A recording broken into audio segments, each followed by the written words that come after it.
Hi, I'm Alex. Welcome to my channel. Today we're going to be talking about something that I noticed quite a few people have been struggling with recently.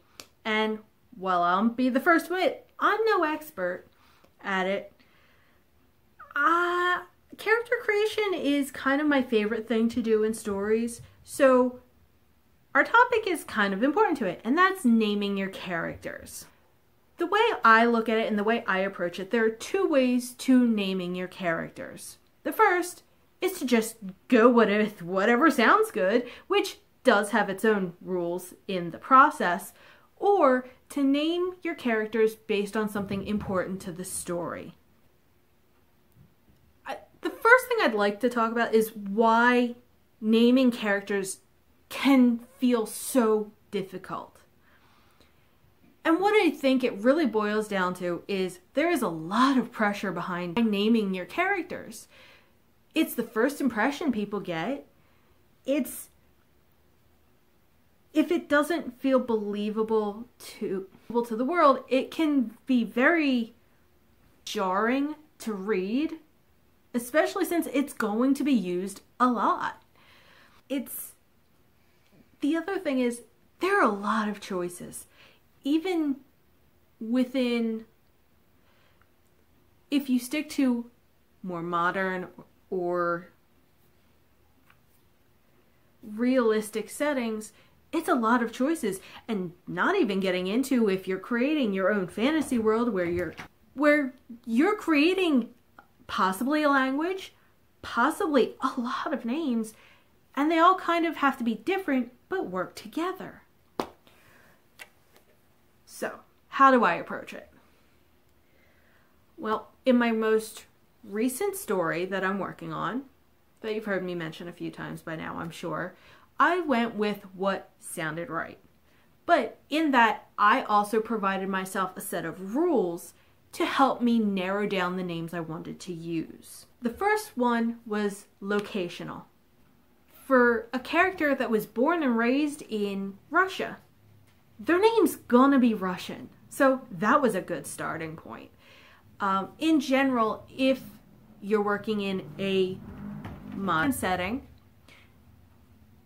if your character hasn't moved to a new location or they were born and raised and spent the majority of their time in a singular place, more than likely, unless their parent is from somewhere else, their name is going to suit that location. You probably wouldn't have someone who was born, raised, had Japanese parents, born and raised in Japan. Their name probably is not going to be Bob. My next rule that I put in, time. Now, for me, I'm creating a vampire story. So their name has to be appropriate for the time they were born into. And you can also decide to do this with more modern settings, picking whatever some of the more popular names of when your story takes place occur or are. So what I will tend to do is if my character was born in, say, 1842 in, going back to Dmitri, Russia, I will go and I will see if I can find any of the popular names from that area from that time. The next rule I set down was, does this name seem to suit this character? If I looked at this character, would that name be the name I think of? Or is it a name that's like, what? No, that's not your name. You do not look like a Kevin. You know, I like to make sure that the name feels like it belongs to that character. And my final rule, if you will, it's not really a rule, I guess, but is, do I like the name? I don't want to use a name that I hate so much that I cringe just typing it, let alone having to have to read it a good half dozen or more times in one chapter. For me, taking that set of constraints makes it much easier to name a character. Now, I'll be the first to admit, there's still a lot of research that goes into that. You have to find out what's time appropriate. You have to find out what's But that's part of the fun for me, is doing all that research. The other way that I often choose to name characters, I actually choose to name them more often this way than just at random. Also, I apologize for the weird lens flares that are going on, is by using their name to tell something about the story or about them, and by association, the story. So, the first way you can do that is taking part of their personality and picking a name that it describes. For example, the name Mara means bitter in pretty much every language. A character with that name may very well embody the trait of being a very bitter, very cynical, very unpleasant person. There are a lot of names that are based on character traits. So a name that means noble could very much indicate the type of person someone's reading about.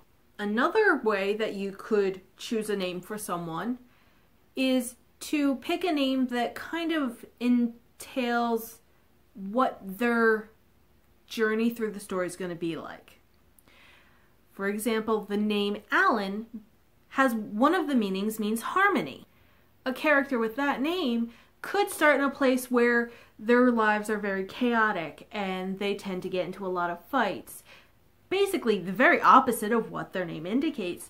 And throughout the journey of the story, they could find themselves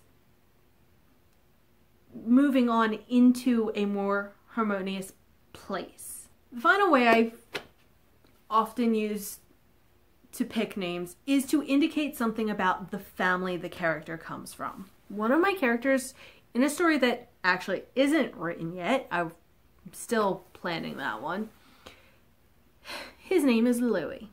He's a DJ. His mother picked his name because she's a rather big fan of jazz.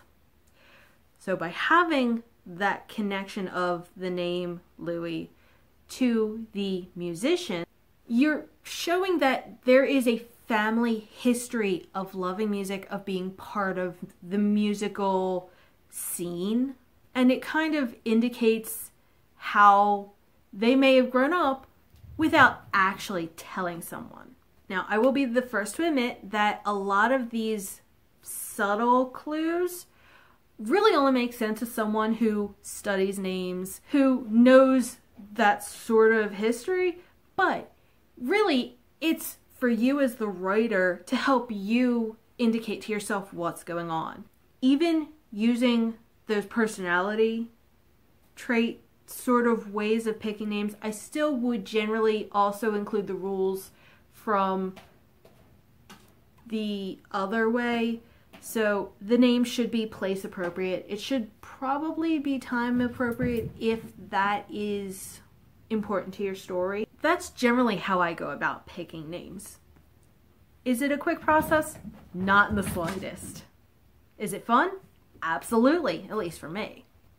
Let me know if you have a way that you go about picking names for your character, and I will see you in my next video. Bye!